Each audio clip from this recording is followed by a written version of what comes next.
আসসালামু আলাইকুম দর্শক, শুভেচ্ছা সবাইকে। নিশ্চয়ই ভালো আছেন। বিএনপিতে আজ কিছুটা আশার আলো এনে দিয়েছে দৈনিক প্রথম আলো। আমার কিছু বলার ছিল আজকের আয়োজন থেকে। আপনাদের প্রত্যেককে স্বাগত জানাচ্ছি। আমি হাবিবুর রহমান পলাশ।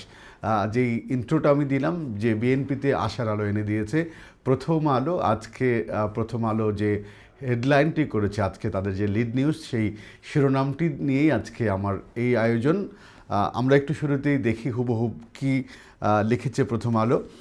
প্রথম আলো আজকে তার প্রধান শিরোনাম, নির্বাচনে বেশি আসন জিতবে বিএনপি, মত ৬৬% মানুষের। অর্থাৎ আজকে একটি জরিপের ফলাফল দিয়ে প্রথম আলো তাদের লিড স্টোরি করেছে এবং সেখানে যে পারসেপশন দিয়েছেন, সেখানে ৬৬% মানুষ মনে করছেন যে নির্বাচনে বেশি আসন জিতবে বিএনপি। অর্থাৎ আগামী নির্বাচনে বিএনপি বেশি আসন জিতলে সরকার তো বিএনপি গঠন করবে। এই মুহূর্তে কেন বললাম যে আশার আলো জ্বেলে দিয়েছে প্রথম আলো বিএনপিতে, তার কারণ হচ্ছে যখন খুব ক্রিটিক্যাল অবস্থায় চিকিৎসাধীন আছেন তিনবারের সাবেক প্রধানমন্ত্রী বেগম খালেদা জিয়া, একই সঙ্গে বিএনপি শিবিরে আরেকটি হতাশা এখন পর্যন্ত মানুষের মধ্যে আছে যে দলটির ভারপ্রাপ্ত চেয়ারম্যান জনাব তারেক রহমান দেশে ফিরতে পারছেন কিনা বা ফিরবেন কিনা। জুলাই পরবর্তী আন্দোলনের পরে যেটি আমরা দেখেছি যে বিএনপির নেতারা আশার আলো দেখেছেন যে তাদের দলের ভারপ্রাপ্ত চেয়ারম্যান ১৭ বছর ধরে যিনি যুক্তরাজ্যে লন্ডনে নির্বাসিত আছেন, তার একটি ফেরার সম্ভাবনা তৈরি হয়েছিল এবং তারপরে মাসক্ষণ গণনা শুরু হয়েছিল। আমরা যেটা খুব জোর দিয়েই বিএনপি শিবির থেকে বলা হচ্ছিল বা বিএনপির পক্ষ থেকে বলা হচ্ছিল যে এই যে নভেম্বর যেটি পার হলো, তখন হয়তো এই বিএনপির ভারপ্রাপ্ত চেয়ারম্যান জনাব তারেক রহমান বাংলাদেশে ফিরবেন। এরপরে ম্যাডাম জিয়া তিনি খুব ক্রিটিক্যাল অবস্থায় চিকিৎসায় চলে গেলেন। সেই চিকিৎসার পরিস্থিতিটা আপনারা জানেন যে তিনি এখন খুবই ক্রিটিক্যাল অবস্থায় আছেন। এর মধ্য দিয়ে তারেক রহমান তিনি বলেছেন যে স্বাভাবিকভাবেই বিএনপি চেয়ারপারসন বয়োজ্যেষ্ঠ মানুষ, নানান রোগে আক্রান্ত, তার চিকিৎসা চলছে। এই অবস্থায় মায়ের কাছে যেমন তারেক রহমানের ফেরা উচিত, দেশের রাজনীতি জিয়াউর রহমানের আদর্শ বিএনপিকে টিকিয়ে রাখার জন্য তারেক রহমানকে দেশে আসা প্রয়োজন। ঠিক সেই মুহূর্তে তারেক রহমান নিজেই যখন জানিয়েছেন যে তার দেশে ফেরা কেবলমাত্র তার একার পক্ষে সম্ভব নয়, এই আলোচনাটি, তার যে বক্তব্যটি নিয়ে নানান আলোচনা সমালোচনা তৈরি হয়েছে। বিশ্লেষকরা বলছেন, কেউ কেউ বলছেন তিনি হয়তো আর দেশে ফিরতে পারছেন না। সরকারের পক্ষ থেকে তাকে নানানভাবে তার নিরাপত্তার বিষয়টি বা তার ট্রাভেল পাস ইস্যু নিয়ে সরকার বক্তব্য দিয়েছে। নিরাপত্তা বাহিনী বলেছে যে তাকে নিরাপত্তা দেওয়া হবে। এরপরেও তারেক রহমান দেশে ফিরলেন না। অবশেষে যেটি ধূম্রজাল সৃষ্টি হলো যে ম্যাডাম খালেদা জিয়াকে চিকিৎসার জন্য যদি লন্ডনে নেওয়া হয়, তাহলে তো এই মুহূর্তে তড়িঘড়ি করে তারেক রহমানের আর দেশে ফেরার প্রয়োজন নেই। এমন মুহূর্তে এখন সিদ্ধান্ত হয়েছে ম্যাডাম খালেদা জিয়ার চিকিৎসা আপাতত বাংলাদেশেই চলবে। তার যে শারীরিক কন্ডিশন, তাকে বিদেশে নিয়ে চিকিৎসা দেওয়ার মতো অবস্থায় নেই। এখন সবার মধ্যেই প্রশ্ন যে তারেক রহমান দেশে ফিরছেন কিনা বা ফিরতে পারবেন কিনা। যদি তারেক রহমান ফিরতে না পারেন, তাহলে বাংলাদেশ জাতীয়তাবাদী দল বিএনপিতে একটি অস্থিরতা তৈরি হতে পারে। এর মধ্যেই আমরা দেখেছি যে বিএনপি ২৭২ বা ৭৪টি আসনে তাদের প্রার্থী মনোনয়ন দিয়েছে।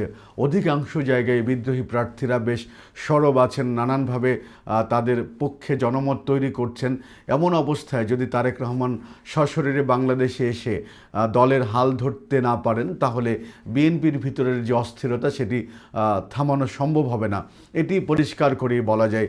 ঠিক সেই মুহূর্তে দৈনিক প্রথম আলো যে খবরটি আজকে দিয়েছেন যে নির্বাচনে বেশি আসন জিতবে বিএনপি, এবং সেই তার একটি সাব হেডলাইন প্রথম আলোতেই দেখলাম যে সেখানে বলা হচ্ছে দেশের জরিপের ৪৮% মানুষ তারা বলছেন তারেক রহমানের প্রধানমন্ত্রী হওয়ার সম্ভাবনা বেশি।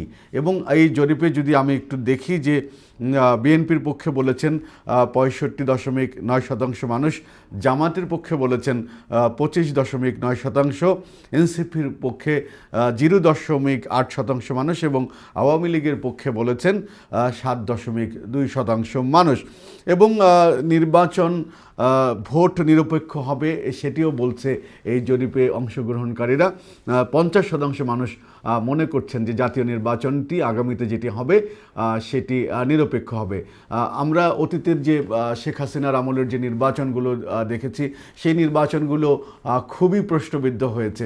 অনেকেই বলেছেন যে 2008-এর যে নির্বাচনটি হয়েছিল সেটি প্রশ্নবিদ্ধ ছিল না, কিন্তু সমালোচকরা সেই নির্বাচনটিকে নিয়েও প্রশ্ন তুলেছেন। এর পরের যে নির্বাচনগুলো হয়েছে 14, 18, 24 সকল নির্বাচনগুলোই প্রশ্নবিদ্ধ নির্বাচন, এটি বলার কোনো অপেক্ষায় রাখে না।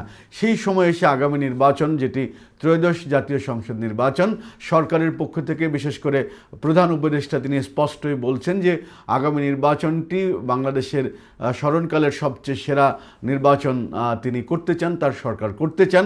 এই অবস্থায় বাংলাদেশের জরিপে অংশ নেওয়া 50% মানুষ বিএনপি অর্থাৎ প্রধান উপদেষ্টার এই বক্তব্যের উপরে আস্থা রেখেছেন, যে তারা মনে করছেন যে 50% মানুষ মনে করছেন যে নির্বাচনটি নিরপেক্ষ হবে। তবে এই জরিপের আরেকটি ভালো দিক হচ্ছে যে আগামী যে নির্বাচনটি হবে, এই নির্বাচনে আওয়ামী লীগ অংশগ্রহণ করতে পারবে না, সেটি সরকারের পক্ষ থেকে পরিষ্কার করে বলে দেওয়া হয়েছে। তারপরেও কিন্তু মানুষ 7.2% মানুষ জরিপে অংশ নেওয়া তারা আওয়ামী লীগের পক্ষে কথা বলেছেন। এই নির্বাচনে আওয়ামী লীগ যেহেতু তাদের কার্যক্রম নিষিদ্ধ এবং তাদের যে প্রতীক সেটি নির্বাচন কমিশন থেকে সরিয়ে ফেলা হয়েছে, নাইটস নির্বাচনটি আওয়ামী লীগ অংশগ্রহণ করতে পারছে না এখন পর্যন্ত, যদিও পর্দার অন্তরালে আওয়ামী লীগকে নির্বাচনে অংশগ্রহণ বা নির্বাচনে ফেরানোর জন্য নানান কল্পকাহিনী, গল্প গুজব শুনছি। অনেক সময় দেয়ালেরও কান আছে, এমন একটি মুহূর্তে বলা যায় না সবশেষ আসলে কি হয়। এদিকে নির্বাচন কমিশন তারা জাতির উদ্দেশ্যে ভাষণ দিয়ে তারা প্রস্তুতি নিচ্ছেন তফসিল ঘোষণার। এরকম মুহূর্তে আজকে প্রথম আলো যে লিড স্টাডি করেছে, যে তারা বলছেন যে জরিপে অংশ নেওয়া 66% মানুষ মনে করছেন যে বিএনপি বেশি আসনে জিতবে। বাংলাদেশে আমাদের 300 আসন, আমরা জানি এই 300 আসনের মধ্যে 151টি আসন যদি কেউ পান তাহলেই তিনি নিরঙ্কুশভাবে এককভাবে বিজয়ী হয়ে ক্ষমতায় যেতে পারেন। এমন একটি মুহূর্তে এই খবরটি যখন আমরা বলছিলাম যে বিএনপি চেয়ারপারসনের ক্রিটিক্যাল অবস্থা, দলটির ভারপ্রাপ্ত চেয়ারম্যান তারেক রহমানের দেশে ফেরা নিয়ে নানান ধর্মজাল, অনিশ্চয়তা, এসবের মধ্যেও বাংলাদেশের মানুষ জরিপে যারা অংশগ্রহণ করেছেন তাদের কথা পার্টিকুলার বলছি, যে 66% মানুষ মনে করছেন যে বিএনপি বেশি আসনে জিতবে।